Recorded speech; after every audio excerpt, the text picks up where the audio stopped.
종목은 애플입니다. 애플이 3.6% 하락을 했어요. 애플이 세계 시가총액 1위 기업이기 때문에 사실 애플 같은 경우에는 뭐 다른 기업들 뭐 10% 이렇게 빠지면 좀 많이 빠졌다는데 애플이 3.6% 빠졌다는 건 많이 빠진 거죠. 장중에는 4% 넘게 하락을 하기도 했는데 악재가 몇 가지가 좀 터졌어요. 일단 유럽연합에서 게이트키퍼로 뭐 애플, 구글, 메타 해가지고 한 글로벌 6개 기업을 선정을 했다라는 소식이 우리 아마 어제부터 많이들 보셨을 거예요. 그러니까 이 유럽연합에서는 뭐 공정 경쟁이라던가 뭐 이런 것들을 위해서 너무 약간 이렇게 독과점이고 특히 판매자와 소비자를 연결하는 과정에서 그 영향력이 너무 막강한 아이들 뭐 그런 기업들을 게이트키퍼로 지정을 해서 이 공정 경쟁을 해치지 않도록 뭔가 이게 규제를 하겠다라는 거 이제 예고를 하고 있고, 그래서 그 대상자들을 이제 선정해서 어제 발표하고 한 건데 당연히 뭐 애플 들어갔겠죠.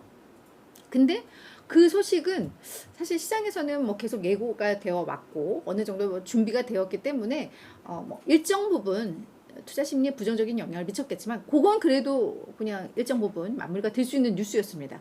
근데 여기에 이게 월스트리트 저널에서 보도한 내용인데요. 중국에서 아이폰 판매를 조금 막으려는 그런 규제 움직임이 나오는 것 같아요. 물론 모든 국민이 대상은 아니고 정부의 그 정부 관련 기업, 그러니까 공공기관이라던가 정부 여기에서 근무하는 직원들, 뭐 일종의 공무원들이겠죠. 공무원들은 회사 안에서는 아이폰을 비롯해 외국 브랜드의 기기를 사용하지 말라. 라고 규제를 하고 있다는 내용이 월스트리트 저널에서 보도를 했습니다. 이게 이미 몇 주 전부터 직장 내 이런 우리 채팅 하잖아요. 메신저들. 거기에서 이미 그런 공지가 나갔고, 그리고 회의 때마다 상사들이 이제 아이폰 쓰지 마라. 뭐 이런, 그러니까 뭔가 공식적으로 정부가 발표한 건 아닌데, 지금 안에서는 이런 움직임들이 나오고 있다라고 이제 월스트리트 저널에서 보도를 한 겁니다. 그래서 관련해서 뭐 중국 당국이라던가 애플에서는 관련된 뭐 입장을 공식화한 거는 없는 것 같아요. 없는 것 같은데 이 보도가 나오면서 크게 영향을 미쳤죠. 그래서 뭐 중국에서는 뭐 외국 기술에 대한 의존도를 낮추고 우리 뭐 사이버 보안 강화하기 위해서야라고 아마 설명을 하고 있는 것 같은데 이게 우리가 또 예측이 되죠. 미국에서도 뭐 화웨이라던가 틱톡 사용 금지하는 것처럼 약간 그런 맥락이에요. 일종의 뭐 보복성일 수도 있고, 그래서 이게 사실은 좀 주가에 큰 영향을 미친 이슈다라고 보시면 될 것 같아요. 애플의 전체 매출에서 중국말 매출이 19%에 달한다고 합니다. 그리고 이번 9월, 10월 이때 아이폰 15 이것도 신제품 출시가 되는데 신제품 출시 앞서서 이제 이런 내용들이 나오니까 좀 직격탄을 맞은 거죠. 그래서 뱅크 오브 아메리카에서도 이 내용이 사실이라면 이게 진짜 현실화가 된다면 한 500만에서 1000만 대 정도의 아이폰 매출이 영향을 좀 받게 될 것 같아 라고 우려를 했습니다. 그래서 이 뉴스는 아직은 뭐 어딘가에서 공식화한 건 아니기 때문에 좀 더 확인을 해봐야 되겠지만 이게 현실화되면 좀 타격감이 있을 뉴스다라고 좀 정리를 해보도록 하겠습니다. 자, 이제 두 번째 뉴스인데요. 로쿠입니다. 로쿠는 오늘 한 3% 상승했는데 3% 상승이지만 그냥 어떤 추세로 본다면 오늘 전강 후약이라고 보시면 될 것 같아요. 사실 개장할 때만 하더라도 10% 넘게 출발을 해서 장중에 14% 넘게 오르기도 했었는데 약간 좀 힘을 잃었어요. 어떤 뉴스가 있었냐 좀 봐야 될 것 같습니다. 뭐 TV용 얘네도 OTT 관련 기업인데 그 TV용 운영체제를 통해서 이걸 지원하는 그 운영체제, TV 운영체제를 제공하는 기업이 로쿠인데요. 대규모 구조조정 계획을 밝혔습니다.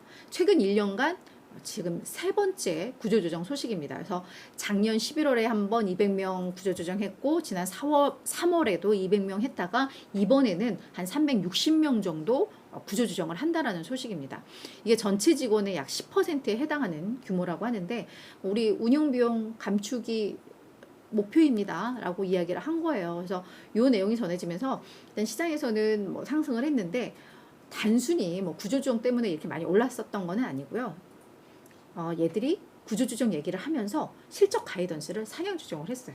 그러니까 우리 직원들 내보내고 나서 이익이 조금 더 나아질 거야 라고 이야기를 한 거죠. 그래서 일단 뭐 사실은 조금 매몰 차이기는 한데 투자자들 입장에서는 실적 개선이라는데 포인트를 맞춰주면 뭐 이게 호재로 받아들여졌을 겁니다. 그래서 3분기 매출 가이던스 상향 조정하고 조정 에비타 가이던스도 일단은 적자긴 한데 적자 폭이 당초 예상했던 것보다 거의 한 절반으로 줄어들 것 같아 라고 언급을 좀 했습니다. 요게 호재로 작용했다 이렇게 이해를 하시면 될 것 같아요. 자, 이제 세 번째는 덱스컴입니다. 덱스컴이 오늘 6.5% 그래도 꽤 많이 올랐습니다. 이 덱스컴은 혈당 측정기 등 이 의료기기를 제조하는 회사인데 아마 이 당뇨 질환을 앓고 계신 분들은 아실 거예요. 집에 이렇게 볼펜같이 조금 두터운 볼펜같이 생긴 걸로 이렇게 혈당 체크하고 하는 그거 만드는 뭐 세계적인 회사인데 이 덱스컴이 최근에 그 위고비 등 비만 치료제 약물들 요즘 핫 이슈잖아요. 요게 이제 비만 치료제가 등장하면서 덱스컴이 피해주로 분류가 됐었습니다. 왜? 비만을 치료하면 당뇨병 위험이 좀 낮아지고 그리고 뭐 수면 무호흡증 이런 게 좀 많이 없어질 거 아니에요. 그렇게 되면 요 혈당 측정기 요거 매출 타격 입지 않겠어? 라는 거였죠. 근데 웬걸 덱스컴이 투자자 프리젠테이션에서 야, 그 우려 아니야. 우리 오히려 지금 수혜보고 있어라고 발표하면서 오늘 주가가 급등을 한 겁니다. 먼저 뭐라고 발표를 했냐면 제2형 당뇨병 환자의 그 비만 치료제 그게 뭐 GLP-1이라고 하는 게 뭐 위고비, 오젬픽, 마운자로 우리 요즘 뭐 비만 치료제로 잘 많이 언급이 되는 요게 아마 요기에 해당하는 것 같은데 그 약물 치료를 시작한 후에 연속 혈당 모니터 얘들이 만들고 있는 그 혈당 측정기 요게 오히려 사용이 증가하고 있는 것으로 나왔습니다 라고 언급을 했습니다. 그래서 집중적으로 인슐린 요법으로 치료를 받는 환자들 같은 경우에는 요 CGM 사용이 2배가 늘었고 약간 기본적으로 인슐린을 요법하고 아예 인슐린 치료를 받지 않는 사람들도 요 CGM 사용이 4배가 증가했다. 요게 이제 데이터로 확인이 됐다라고 언급을 한 거죠. 그래서 이제 주가가 많이 오른 건데 그거는 좀 그런 것 같아요. 뭐 우리 다이어트 시작하면 체중계 더 많이 올라가는 것처럼 이 약하면서 실제로 이게 뭐 당뇨에 영향이 있나 하려면 오히려 더 많이 측정을 할 수도 있을 것 같아요. 그죠? 그래서 나중에 궁극적으로 실제 비만 치료제를 통해서 당뇨병 환자가 줄고 이런다면 타격을 입을 수도 있지만 오히려 지금은 훨씬 더 매출이 늘더라 라는 점 이게 확인이 되면서 주가가 많이 올랐다 뭐 이렇게 정리를 하시면 될 것 같습니다. 자, 이제 마지막 특징주는 AMC 엔터입니다. 이 기업은 저도 이게 밈 주식이기도 하고 지금은 사실은 뭐 상당히 뭐 미국 안에서도 대표적인 영화관 운영하는 뭐 그런 체인 업체이긴 하지만 지금은 어떤 펀더멘털보다는 그냥 수급 그리고 어떤 테마 이렇게 해서 많이 좀 움직여 왔었잖아요. 그래서 저는 많은 분들이 이걸 매매를 안 하실 거라고 생각을 했는데 저희 채널에서 가끔 이렇게 댓글 다루시는 분들 보면은 생각보다 많이들 또 갖고 계시구나 이 생각이 좀 들더라고요. 그래서 이런 이슈가 있을 때는 가급적 또 가지고 오려고 오늘 체크를 했는데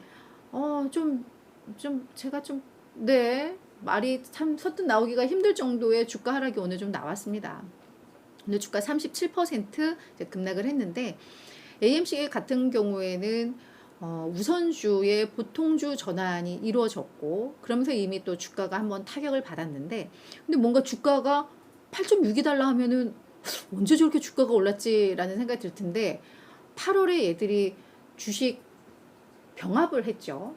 그렇죠? 그러니까 10주를 한 주로 병합. 그러면 주가가 10배로 뛰는 거니까 사실은 옛날 주가였으면 한 0.8달러 수준인 거죠. 그러니까 이렇게 병합을 하면 주가가 그래도 확 오르는데 그 상황에서 또 주가가 거의 뭐 반토막이 나버리는 뭐 그런 상황이니까 투자자분들은 조금 힘드실 것 같은데 이제 정상화 단계니까 좀 뭐 펀더멘털이 개선된다면 나아지겠죠. 오늘 주가가 그럼 왜 이렇게 빠졌니? 봤더니 대규모 유상증자 계획을 공시를 했습니다. 사실 유상증자는 정해졌던 수순이에요. 그래서 이게 뭐 충격적인 소식은 아닙니다만 최근에 계속 잇따라서 이렇게 나오다 보니까 주가가 많이 좀 밀리긴 했습니다. 그래서 목적은 당연히 자금 조달 목적일 거예요. 그래서 자금 조달해서 그걸로 유동성 확보하고 뭐 부채도 상환하고 뭐 운영 자금으로도 쓸 거야라고 언급을 했고 발행 규모는 최대 4천만 주입니다. 근데 AMC가 그 주식 병합하면서 원래 주식 수가 한 15억 주 정도 됐었는데 이게 병합하면서 1억 5,800만 주가 됐었거든요. 근데 거기에다가 4천만 주를 또 해도 전체 발행 주식 수의 약 25%에 해당하는 규모입니다. 그렇게 되면 아무래도 주주가치 희석이 많이 될 수밖에 없죠. 근데 요 전체 발행 주식 수의 25% 유상증자를 한다는 걸 따져도 오늘 주가가 37% 급락했다라는 건 주주가치 희석 부분을 고려해도 더 좀 과하게 빠지기는 했어요. 그죠? 그래서 요 내용이 일단 좀 악재로 작용을 했고, 공모 방식의 이게 유상증자입니다. 그래서 어떤 우리가 이 기간에 마칠 거예요가 아니라 특정 기간 없이 요 주식에 대한 수요가 있으면 아마 좀 발행을 하는 그런 방식을 취하는 것 같습니다. 그래서 오늘 주가가 많이 하락을 했다. 이렇게 좀 정리가 될 것 같습니다.